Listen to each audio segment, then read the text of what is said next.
នៅក្នុងព្រៃជ្រៅដ៏ស្ងៀមស្ងាត់មានមនុស្សមួយក្រុមដែលរស់នៅក្នុងភាពមិនលេចធ្លោតែបេះដូងពោពេញទៅដោយភាពក្លាហានពួកគេគឺជាអ្នកការពារសត្វព្រៃ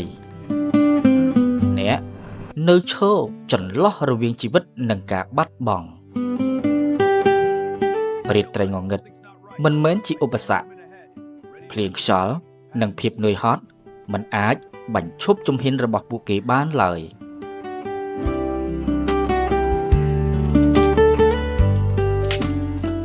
ក្នុងស្រមោលដើមឈើពួកគេស្ដាប់សំឡេងព្រៃសំឡេងដែលសុំការការពារសូមឲ្យមានអ្នកការពារចំនួនសត្វដែលមិនអាចនិយាយបានរាល់អន្ទាក់ដែលត្រូវបានដោះចេញគឺជាជីវិតមួយដែលពេញទៅដោយភាពសង្គ្រោះរាល់ជំហានល្បាតគឺជាការប្រយុទ្ធដើម្បីថ្ងៃស្អែក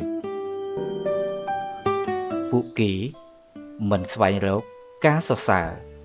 មិនចង់បានភាពល្បីល្បាញពួកគេ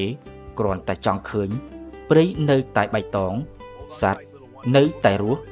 និងធម្មជាតិនៅតែដកដង្ហើម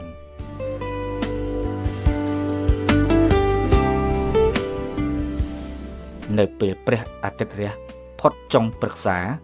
អ្នកការពារនៅតែឈរយាមដោយភាពស្ងៀមស្ងាត់ប៉ុន្តែពោពេញទៅដោយភាពអង់អាចអ្នកគឺជាអ្នកការពារដោយស្ងៀមស្ងាត់វីរៈបុរសដែលព្រៃមិនអាចខ្វះបាននិងអនាគតមិនអាចបំភ្លេចបាន